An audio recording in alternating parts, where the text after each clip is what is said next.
So we got $70 master lock, really bulky lock, with a really tiny hole. Let's see if we can get it opened.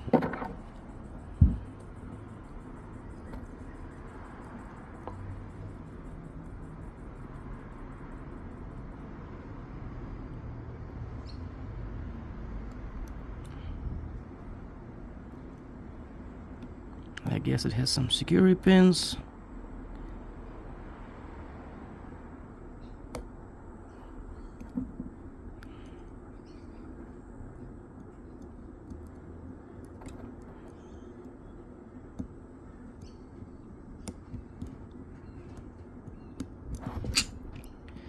Well, the head, it felt a little scratchy and clicky.